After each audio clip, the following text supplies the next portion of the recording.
Have you ever wondered why ancient church rituals resemble the ceremonies of magicians and shamans? Why priests in robes, consecrated objects, ritual chants, and wafts of incense feel less like prayer and more like hidden sorcery cloaked in faith? Agu Epos, one of the earliest Christian thinkers, warned that magic was the work of demons. He claimed secret knowledge was handed to humans by fallen spirits to lure them into darkness. But Christ spoke differently. The kingdom of God is within you. He never urged us to seek power outside ourselves. He reminded us that true transformation is born in the depths of the heart. Yet look around. Don't church rituals echo ancient spells? Circles around the altar, candles, symbolic gestures, pagan images transformed into icons. We have grown accustomed to them. But pause for a moment. Can you sense the same energy that once lingered in the caves of shamans and pre-Christian temples? Perhaps the answer lies within human nature itself, a hunger for miracles, a thirst for power, a yearning to touch the unknown. But behind this hunger often hides fear. Fear of solitude, fear of emptiness, fear of facing oneself without rituals, without intermediaries, without the crutches of belief. Ask yourself, if magic and religion are truly opposites, why do their rites sound so eerily alike? Could it be that we embraced magic under a new name, merely switching masks and scenery?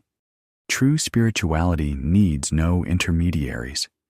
It is born of silence, of pain lived in solitude, of a light that ignites where nothing remains but your voice and the stillness of the universe. Do you feel it?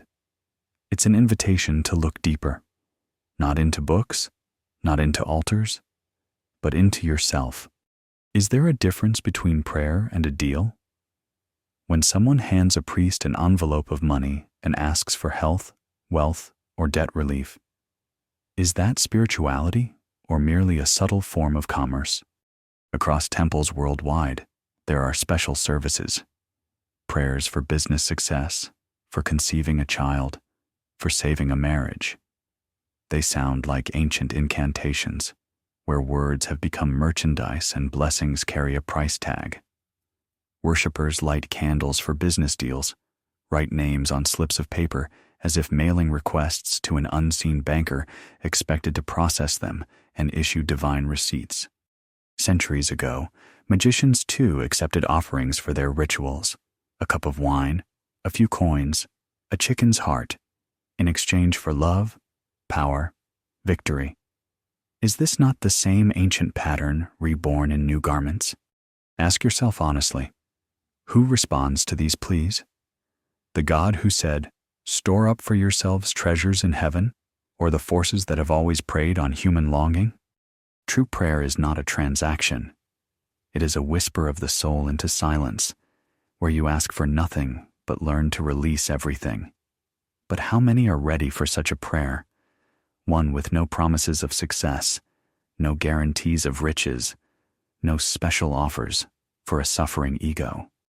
Thousands of voices merge into a collective chorus of requests: health, money, power. But within that chorus, how faint are the voices seeking light not for gain, but for truth? We've grown used to measuring spirituality by results, as if God were an accountant and prayer a contract with clauses and deadlines.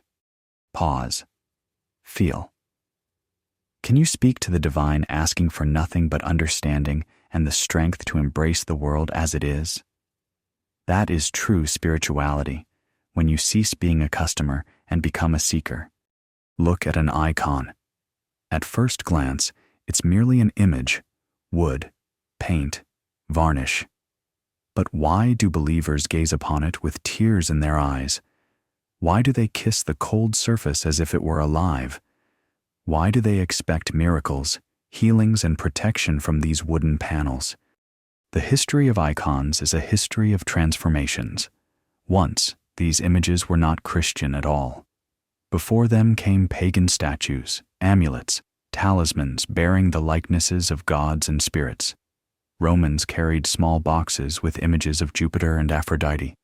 Egyptians placed depictions of Isis in their homes for protection.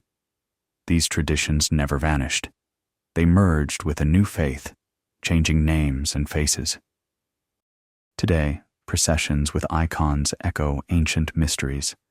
Priests carry the saints' faces through crowds, chants rise like waves to the heavens, and incense smoke curls through the streets.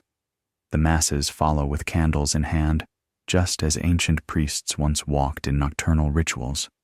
But who stands behind these miracles? Forces of light we call saints? Or something else, feeding on our faith?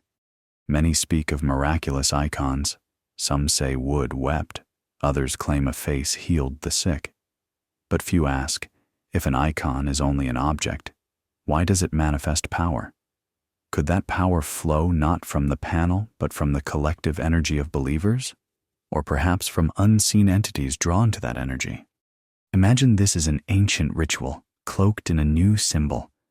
The faces of pagan gods erased and rewritten, yet the form remains, an image as a conduit for power, a portal for something greater. Is it possible we worship not what we think? Christ created no icons. He said, "True worshippers will worship in spirit and in truth." But it is easier to kiss a board than to search the heart. Easier to ask a saint than to confront the silence where no guarantees exist, no images, no intermediaries, only you and the light within. So ask yourself, can a miracle be real if it requires an image? And if the image vanishes, will faith vanish too? True power lies not in wood or paint. It dwells where darkness yields to inner light, where fear dissolves into love, and dependency on the outer is replaced by the freedom of being. Are you ready to let go of images? Or do you still need a mediator between you and the light? Look closely at the processions circling temples. People move slowly, almost silently, their steps bound by unseen threads. But have you noticed that this movement nearly always flows counterclockwise? This is no accident. Counterclockwise, in ancient traditions, this was the path of death, a return to the source, to the beginning of time. In Egyptian funerary rites, priests walked around tombs in this way, believing the reversed circle opened gates between worlds. In Celtic mysteries, moving against the sun meant descending into darkness, entering the underworld. Now see this movement through a different lens. Each step invites forgetting, the undoing of the old self. The wheel of time spins backward, stripping away masks worn for a lifetime. You walk within the flow, feeling fears, ambitions, and images dissolve. This isn't just a religious procession, it's a ritual of dying, a symbolic death without which rebirth is impossible. In the thick incense smoke, the air grows heavy. You hear whispers of prayers, yet they sound like incantations. Faces around you blur into shadows. Each person holds a candle, a fragile flame barely resisting the cold breath of the wind. That flame is a reminder that within you still glows a spark, even when all outward forms crumble to dust. Why do we fear stopping? Because movement gives the illusion of control. As long as you keep circling, it feels like progress. But could it be that this circle is a trap? A cycle of birth and death into which we've been lured by rituals promising immortality, while secretly binding us to eternal repetition? True spirituality isn't found in circling. It lies in breaking the circle, in stepping aside into emptiness, where there are no familiar roads or rituals. There is no crowd, no chance, only silence and your own presence. And there begins the real pilgrimage. But will you dare step outside the circle? Or will you keep walking it endlessly until it closes and consumes your soul? Look around you. Religion has become a supermarket of desires. Here you'll find prayers for health, candles for wealth, icons for success in love. Thousands of hands reach toward an invisible counter, buying blessings as if they were loaves of bread and bottles of wine. People enter temples with long lists of requests, healing for their bodies, preservation of their businesses, luck on exams, the birth of a child. They light candles, drop coins into donation boxes, purchase blessed charms. But tell me, is this faith? Or is it fear of facing themselves alone? Inside each heart lies an unspoken question. What will I get in return?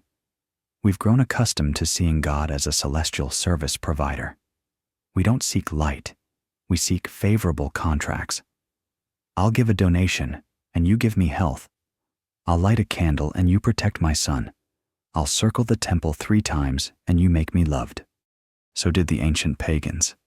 They offered gifts to temples, appeasing gods expected to fulfill their wishes. But did Christ teach us the same? He never said, "Ask for riches, and you shall receive." He said, "The kingdom of God is within you." The problem isn't temples. It isn't prayers. The problem is that we've turned them into a service center, a marketplace for the restless ego.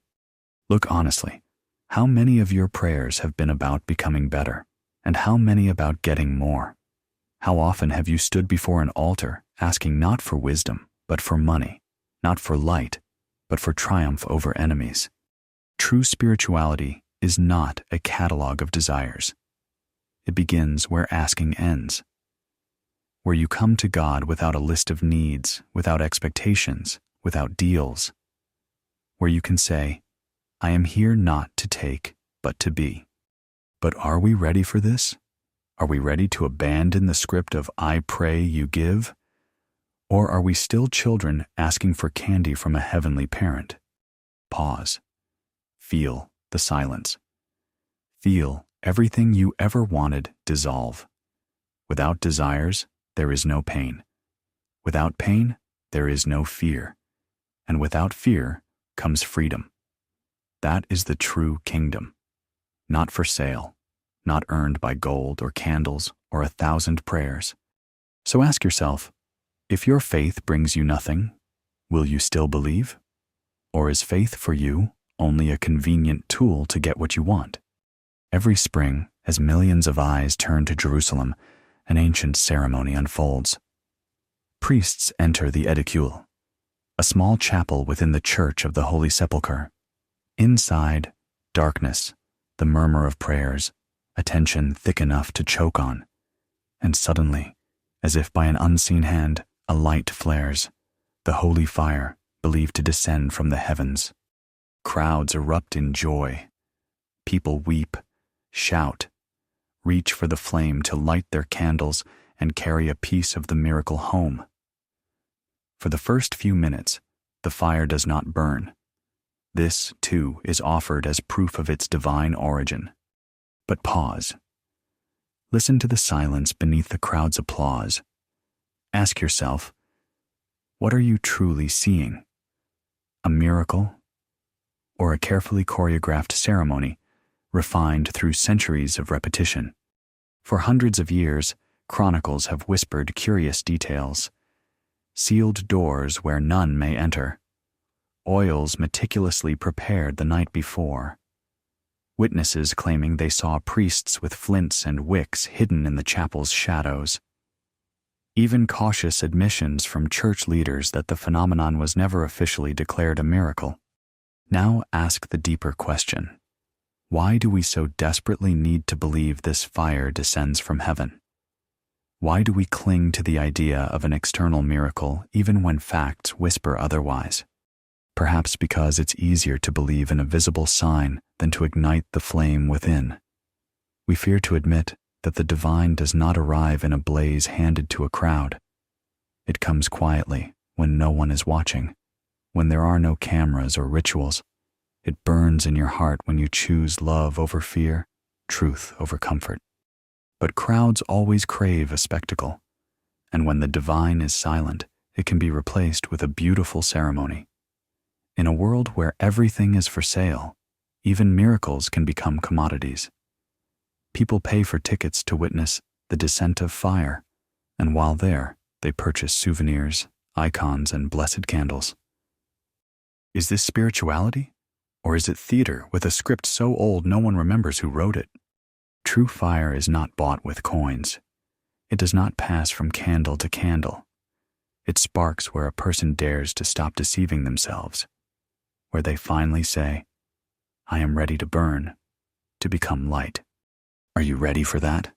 Or is it easier to cling to another's flame, which may be nothing more than smoke? From the earliest times, legends have been the most potent weapon. They were not born in the solitary cells of monks or on the pages of sacred books, but in the meeting halls of rulers, amid the shadows of conspiracies and hidden pacts. Words became stronger than swords, and images heavier than gold. So, it was with the story of the holy fire. This ritual, which for centuries inspired millions of believers, became one of the most sophisticated tools of control. The Church, wrapped in myths and miracles, stood as an unassailable authority for those who feared to doubt. People saw the flame and faith was born, unquestioning, blind, ready to obey any word from the altar. Power has always understood the price of symbols. Where brute force bred rebellion, mythology bred compliance. The mere spectacle of the holy fire could strengthen the Church's position more effectively than 100 decrees or armies. The flame kindled in the cramped edicule became a light that illuminated and bound millions of souls within the borders of a crafted doctrine. But behind every light, there is a shadow. The brighter the legend, the darker the gloom it casts.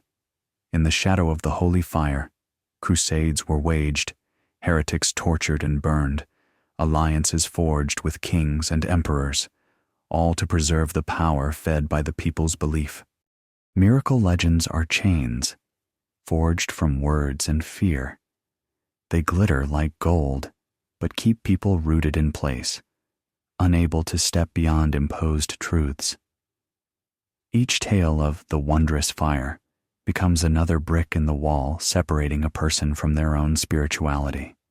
The true strength of the Church lay not in its wealth or armies. Its strength lived in the minds and hearts of those who accepted legends as absolute truth. Legends, reinforced by centuries of repetition, hymns, and ceremonies, became dogmas that could not be questioned without risking exile, condemnation, or destruction. Yet time always exposes truth. Beneath the layers of rituals and beautiful stories, seams begin to show. Historians uncover documents revealing political motives behind the creation of miracles. Chronicles expose evidence that many signs were carefully staged to bolster faith during critical moments in history. Still, for millions of believers, these revelations change little, because a legend is not just a story, it is part of their identity, their inner world. To destroy it is to strip a person of their anchor, to leave them in a void, and most prefer to cling to illusion rather than step into the abyss of doubt. But only in that abyss does true freedom begin. Where myths crumble, space emerges for genuine faith, faith that does not depend on spectacles or rehearsed prayers. In the silence of ruins, a voice is heard, belonging neither to priest nor temple. This voice has always been within you. It asks for no proof. It needs no ritual. It simply is. And while legends continue to hold millions in their grasp, a few choose rebellion of the soul. A few see beyond church walls, not emptiness, but an infinite light. And those few never return. Beneath the stones of grand cathedrals, under marble slabs of altars, below the heavy steps worn smooth by millions of feet, lie traces of ancient rituals. Few realize that many of these sacred structures were built upon bones and blood, not metaphorically, but in the most literal sense. In ancient times, sacrifices were an inseparable part of constructing holy sites. Babylonian ziggurats, Egyptian pyramids, Aztec temples, all rose with rites where blood was spilled. It was believed that offerings would appease the gods, strengthen walls, and infuse the stones with life force. Bodies and bones were sealed into foundations, their souls destined to guard the sanctuaries. This practice did not vanish with Christianity's rise. It merely changed form. Legends about the building of European cathedrals speak of live entombments. Workers who died during construction were sometimes left within the walls as guardians of the structure, their sacrifice binding stone to earth and sky. The relics of saints placed beneath altars were part of this same tradition. Bones of martyrs, blood and cloth soaked in suffering were embedded into the core of temples, creating an energetic anchor. The Church framed this as an act of veneration, yet its roots reached back to pagan mysteries where sacred objects had to be imbued with vital force. In the shadows of these walls, whispers of ancient rites still echo. The earth remembers the footsteps of priests carrying vessels of blood and the cries of those offered as sacrifices. When you step into a temple, the air feels heavier, as if saturated with fear and pain from the bones resting below. Historical evidence of such practices appears across the world. In Romania, archaeologists unearthed human skulls beneath church foundations. Irish legends speak of the first blood spilled during the building of monasteries. Even in Russia, old beliefs tell of placing a living force under the first stones, sometimes a bird, sometimes an animal, and sometimes a human. These rites were cloaked in silence. The Church preferred to keep the darker pages of its history hidden, yet images of sacrifice bled into Christian art. Lambs pouring blood, martyrs enduring agony, saints whose suffering became the bedrock of a new faith. Across centuries, a singular logic endured. The greater the pain and bloodshed, the stronger the connection to the unseen world. This idea, carried through religions and eras, nourished altars, turning them into energetic nodes where life and death converged. But life built on blood always carries a shadow. Every temple raised on sacrifices holds memories of anguish. That anguish becomes part of those who pray beneath its vaults. It seeps into hymns, into the scent of incense, into the chill of stone walls. Worshippers believe they feel reverence, but often it is merely the echo of ancient fear frozen in the stones. True sanctity requires no sacrifices. It does not need blood or pain to take root. The real temple is the human body, its altar the heart, where there is no room for violence. Yet on the path to this realization, millions of souls remain trapped in a cycle where suffering has become the measure of spirituality. Majestic temples stand upon the bones of the long forgotten. Their foundations are steeped in the dust of generations whose names have vanished, their remains still resting beneath the altar stones. There, in the dark recesses where the air is cold and damp, the shadows of the past whisper like echoes of lost prayers. Many cathedrals were built upon ancient burial grounds and pagan sanctuaries. Local legends spoke of rituals where skulls and bones became part of new sanctuaries, symbols of the passage from the old to the new. Yet this passage was not gentle but blood-stained, not luminous but heavy as the earth soaked in death. Sacred relics, solemnly placed in altar niches, carry the same mark: bones of martyrs, fragments of bodies, remnants of blood, all venerated as holy. Yet within these objects lives death itself. Worshippers kneel and kiss glass reliquaries, unaware that behind the glass lie remains, the stillness of decay, a silent testament to the inevitability of all life's end. Soft light streams through stained glass, dancing across stone walls. But behind this, beauty hides pain. These walls have heard the groans of the dying, their foundations soaked in the suffering of those whose deaths became the mortar of new faith. Carved faces of saints gaze down from wood and stone with silent reproach, their eyes bearing the mark of pain carried into eternal life. Processions circling the temples mirror the dance of death, a ceaseless movement where, unknowingly, humans replicate an ancient spiral of grief. Wax drips onto cold stone like blood, echoing the lives poured out to raise these walls, this dome, this cavernous silence beneath vaults of stone. Temple architecture often symbolized death and rebirth, high vaults reaching skyward, mirrored the ribs of a giant beast within which humans felt small and powerless. Columns stood like bones supporting the weight of a stone body. Every element whispered reminders of life's fragility and the certainty that all flesh returns to dust. Yet behind this cult of death lay a hidden doorway. The ancients knew light could not be entered without passing through darkness. So too did Christian temples, steeped in death's energy, stand as gates. But these gates did not open freely. They demanded inner sacrifice, the letting go of attachments, the shattering of illusions, and the courage to see truth unadorned. Few dared take this path. Most lingered at the threshold, finding solace in rituals and symbols. They saw in saintly bones the proof of eternal life, never realizing the truth of life and death resided not in relics, but within themselves. True light is born where one dares to face death without fear, where immortality is no longer sought outside, but infinity is felt within. This light is not lit by candles nor consecrated by rites. It flares into being when temple walls fall, and along with them, all false images of God crumble. Only then does one understand. Venerating death is a path into emptiness. Venerating light is the path to oneself. Every step before was only preparation for this meeting. The centuries-old walls, rituals, legends, and sacrifices, all were shadows through which you walked to arrive here. Here there are no altars or priests, no bells tolling or incense rising. Here there is only you and the boundless space within, without walls, without images, without limits.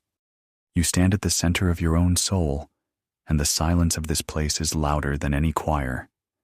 There is no fear here, no guilt, no ancient legends holding you captive. Everything has dissolved like smoke, leaving only a pure light, gently emanating from the deepest part of your being.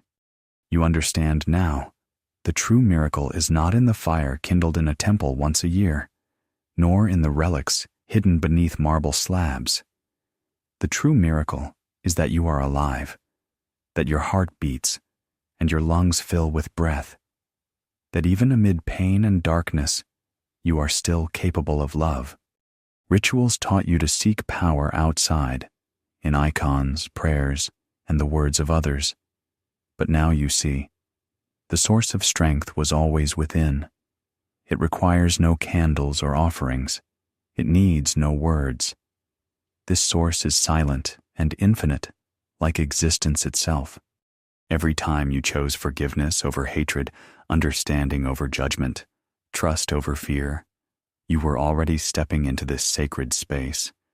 Every small act of love was a true service, every moment of compassion a prayer heard by the heavens. Here, in this silence, truth is born. You no longer wait for miracles because you have become the miracle. You no longer seek light because you are the light. Your pain and joy, your mistakes and triumphs, all have woven into a singular, unrepeatable pattern. That pattern is your true sanctity. The worlds humans built for centuries crumble as you find your real sanctuary. Temples fall, dogmas crack, and over the ruins rises the morning sun. It asks for no faith, for it is simply light that has always been here. Now you know. There are no intermediaries between you and the infinite. No ladders of hierarchy, no fences or walls. Every human is a temple, every life a prayer, every heart a fire that never dies. You step out of the darkness, and for the first time, feel how simple it is to just be yourself. There is no need to hold on to the past, no need to fear the future. All that exists is this moment, full of breath, warmth, and light. And that is the true miracle.